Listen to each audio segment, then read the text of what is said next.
Bueno, ahí está la situación, pero para discutir y para saber de qué se trata esto, Monse, y si estas son imágenes coyunturales que tienen que ver con una actualidad que la pandemia llevó, si esto es No, casualidad no creo. No, si esto es problema de la política. No, de esto es la Macri, pandemia. Esto es la pandemia. Esto es la pandemia. Antes de la pandemia. Esto es Macri.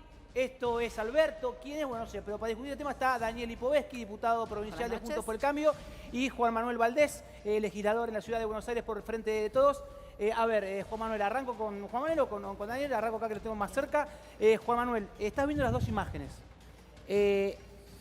No sé si estás con la imagen de ayer, que es la imagen de los chanchos en Pilar, que la gente se volcó un camión y la gente los carneó al lado de la ruta directamente. Eso es hambre, pero eso discutíamos si era hambre, inseguridad, si era pobreza, si era desocupación, y hoy nos contamos esta imagen Wilde.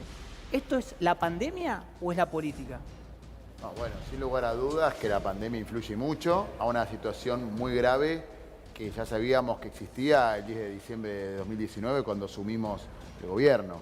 En Argentina dijimos durante toda la campaña que había un grave problema de hambre y por eso el gobierno planteó la necesidad de la tarjeta alimentaria.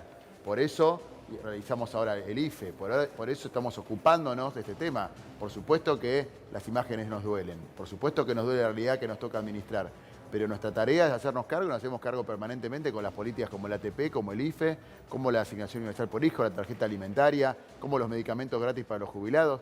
Este gobierno está destinando más del 5% del Producto Bruto a contemplar esta situación excesiva, digamos, de la pandemia, y creemos que efectivamente estamos en realidad vos lo que gravísima. estás diciendo es que quizás, a ver si entiendo, es que la pandemia le quitó el velo quizás a algo que ya venía de antes. La pandemia expuso y exacerbó un problema que tiene Argentina hace mucho tiempo. Y agudizó también, por supuesto. ¿no? Ahora, preguntarle a Daniel también qué le genera ver estas imágenes, si coincide con Juan.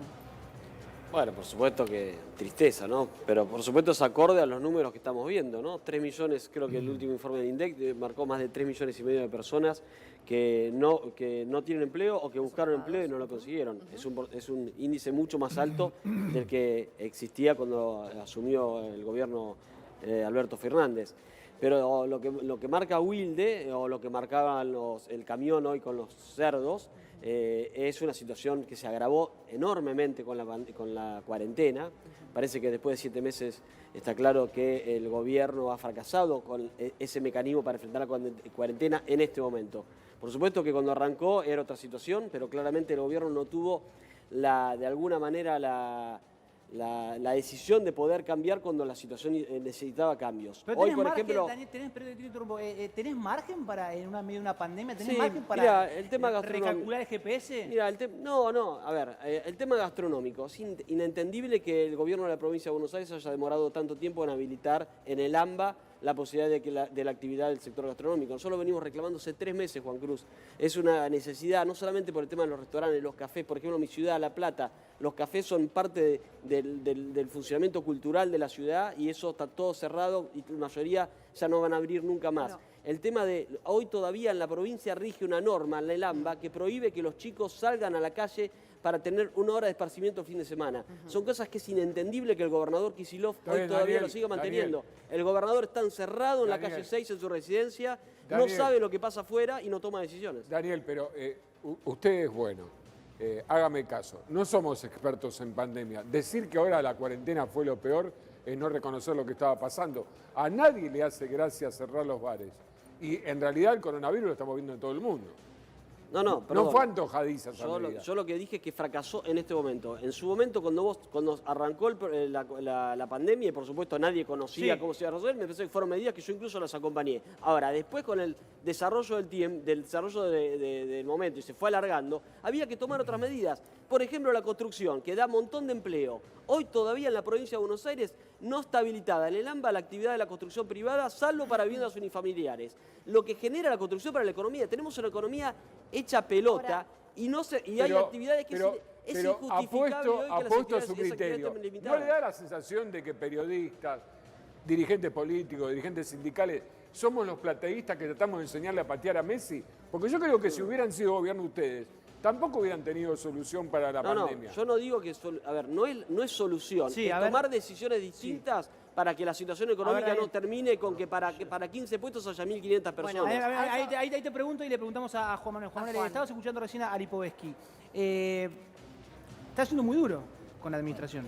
Yo creo que es parte de la irresponsabilidad con la que gobernaron durante 4 años. Lamentablemente, uno esperaría por lo menos la humildad de entender la situación que dejaron y la situación que nos toca administrar. Toda América Latina y todo el mundo está cayendo en recesión y no es producto de ninguna cuarentena en especial, es producto de la pandemia. Ahora, que sin pandemia el gobierno que nos entregó con 25.000 pymes quebradas en 4 años, que tuvo la mayor ayuda de la historia del Fondo Monetario Internacional para dejarnos un récord de desempleo en todas las ciudades del país, venga a querer darnos señales de economía, venga a querer darnos clase a nosotros, ahora, me parece, ningún gobernante toma el gobierno para que cierren restaurantes y cierren comercio. Uno tiene que tomar medidas sanitarias muy duras porque el mundo está en una situación extrema. Si me permiten, ¿no? Digo, porque acá siempre estamos yo estoy en el medio, ¿no? Porque se tira artillería pesada entre los dos. Ahora, pero bueno. A ver, la situación que estamos viendo ahí es gente queriendo trabajar.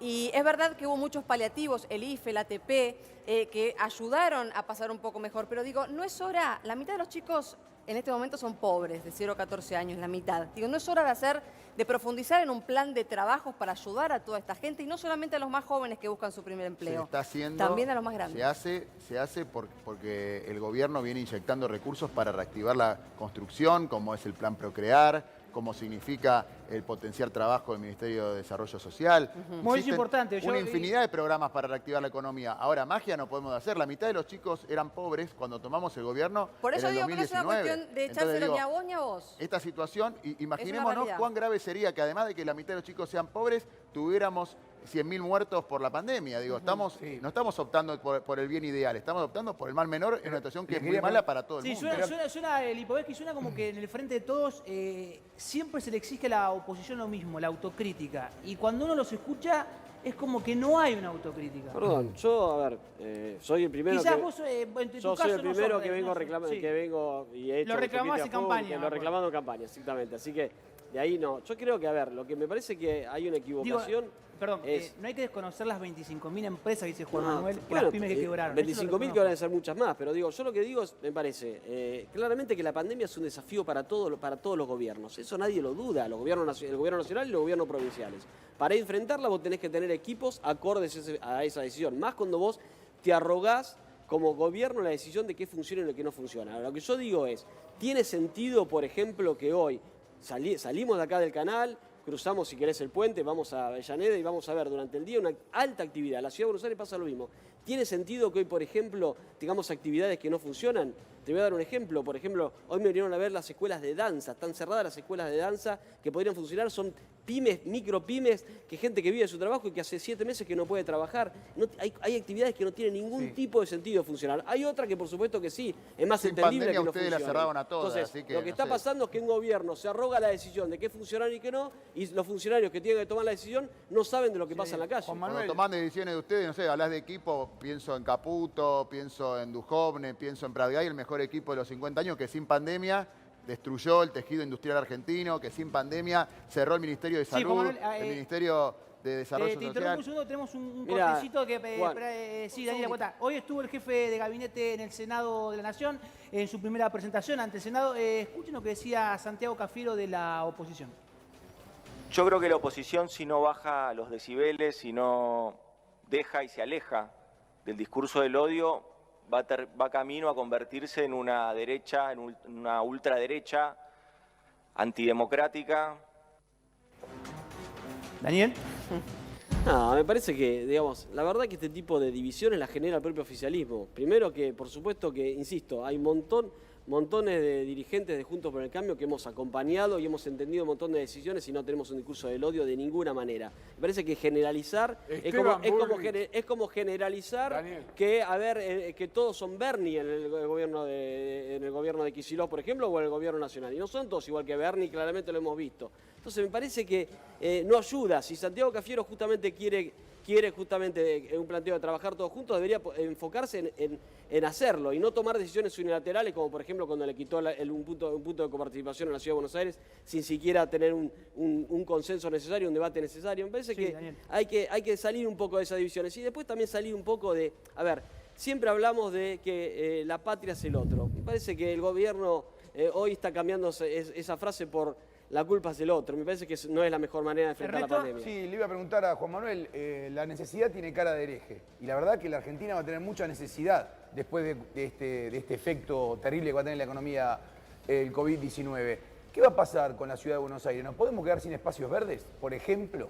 Bueno, si sigue funcionando la inmobiliaria de Rodríguez Larreta, que yo escuchaba a Lipovetsky hablar del consenso, del diálogo, la verdad es que este es el primer gobierno, el de Alberto Fernández, que convoca a la oposición, a todos los dirigentes de la oposición a dialogar. A nosotros Rodríguez Larreta no nos convocó una sola vez y el programa legislativo que pretende seguir es el de la venta de tierras, como mañana pretende vender Costa Salguero, pretenden vender y hacer convenios urbanísticos para realizar torres cuando los precios inmobiliarios están en el piso. O sea, mal vender los inmuebles de la ciudad es el programa antipandemia de Rodríguez Larreta. La verdad es que llama mucho la atención que hablen del diálogo y del consenso los que nunca convocan al diálogo, los que gobiernan con mayoría propia en la legislatura y los que gobiernan de manera virtual cuando obstaculizan las sesiones en el Congreso Nacional, quieren convertir la escribanía online de la legislatura escribanía online a espaldas de la sociedad. Juan, lo que plantean que el Congreso tiene que funcionar en forma virtual es el oficialismo. No, claro. Y en la provincia, y habla de consenso, el gobernador Kicillof en la provincia no lo convocó nunca, nosotros tampoco. Entonces me parece que hay que, a ver, no puede ser. Yo lo que veo es que ustedes, cuando son oficialismo, tienen una posición. Cuando son oposición, hacen lo contrario. Sí, me parece que, yo te puedo decir que cuando ustedes, cuando son oficialismo en la ciudad, sesionan de manera virtual. Falta un poco de coherencia, ¿no? Y obstaculizan las sesiones del Congreso, queriendo con chicanas judiciales, con anticuarentenas, con terraplanistas que vienen a obstaculizar el funcionamiento del Congreso. Hacen la movilización. Bueno, es un exceso. Yo veo a Alfredo Casero, en la puerta del Congreso, apañado por Patricia Bullrich, por todos los comunicadores de Juntos por el Cambio. Bueno, lo que estoy viendo es que hay una oposición política que se dedica a obstaculizar el funcionamiento de las instituciones. Mirá, y han aprovechado cuántas circunstancias, han hecho marchas por las cosas más absurdas que se les hayan ocurrido, solamente para violar la cuarentena y solamente para deteriorar la situación social de la Argentina. Si hay un sector que ha hecho una oposición radicalizada durante los 4 años que fuimos gobierno, fue los que hoy son oficialismo. No me digas eso. No votaron. El gobernador Kicillof, ni siquiera cuando fue diputado nacional, votó la actualización del fondo del conurbano que logramos para que la provincia de Buenos Aires tenga más recursos. Entonces, si hay alguien que no votó una sola ley, es gran parte del que hoy integra Frente de Todos. Entonces, no vengan ahora a decir, ustedes pretenden, cuando son oposición, pretenden que todos acompañemos. Y cuando nosotros somos oposición, pretenden que acompañemos. Y cuando a ustedes les toca hacer oposición, se oponen a todos. A ustedes les toca hacer oposición ahora y están hablando de sustituir el gobierno. Están hablando de sustituir el gobierno. La presidenta de tu partido dijo que hay que sustituir este gobierno. Es una ridiculez lo que estás planteando. Déjame hablar a mí, ya hablaste. Nosotros en la legislatura hemos acompañado un montón de iniciativas que propuso el gobernador buscando los consensos porque entendemos que ese es el rol de la oposición. Ahora, la verdad, háganse cargo que ustedes cuando fueron oposición no acompañaron ni una de las medidas que tomó el gobierno, ninguna, no votaron ninguna. La verdad que no es cierto. Es cierto, Juan. Cuando fuimos oposición, fuimos respetuosos de 4 años de la voluntad popular. Fuimos respetuosos y nos tocó que nos dijeran no vuelven más, que nos dijeran que éramos lo peor que le había pasado a la Argentina, que construyeran un relato para justificar el fracaso de su gobierno. Fracasaron, la sociedad le dio la espalda y ustedes no lo aceptan y están al día de hoy en el peor momento de los últimos 100 años de la humanidad, queriendo sacar un poquito de ventaja política de una pandemia. La verdad que más bajo no se consigue. No se consigue una posición con menos espíritu constructivo que convocar al obelisco cuando pedimos que la gente respete el distanciamiento social, se convoca al obelisco y se quema barbijos. A ese nivel de desorden y de locura conducen. No caigas en la fácil, sos un dirigente político, Juan. No me digas, digo lo que Juan, veo. Sos un hombre serio, no podés decir que lo que nosotros impulsamos la quema de barbijos. A ver, chicos, para que esto... para acomodar y para la quema de barbijos desde el gobierno cuando cerraron el Ministerio de Salud. Bueno, vamos a tratar de... Quedan minutitos nada más, quedan 2 minutos. Vamos a hacer 1 minuto para cada uno. Vamos, si te parece, una reflexión final. Y invito a que estos debates se den también más seguido. Quizás, porque puede haber chicana, pero también la política hace un poco, ¿no? Juan Manuel, una reflexión final. No, yo quiero plantear que en este momento tan duro que sabíamos que iba a venir, el momento en el cual iban a llegar la mayor parte de los casos y que la economía, por supuesto, que tiene dificultades, sabemos que vamos a salir adelante si seguimos construyendo colectivamente. Yo efectivamente creo y apuesto a que un sector de la oposición tenga una vocación democrática. Yo no clausuro el diálogo ni creo que toda la oposición tenga un mismo color y he celebrado cuantos encuentros hayan existido entre las distintas autoridades metropolitanas, el jefe de gobierno, el gobernador Kicillof, el presidente de la Nación. Lo que creo es que no se puede hacer sacando ventajas cortas o permitiendo que en tu distrito se multipliquen las movilizaciones y la irresponsabilidad, como la que están convocando para este sábado. Este sábado están empezando una nueva movilización y un nuevo nivel de irresponsabilidad. Juan Manuel, muchas gracias por venir a Punto Cero. Daniel.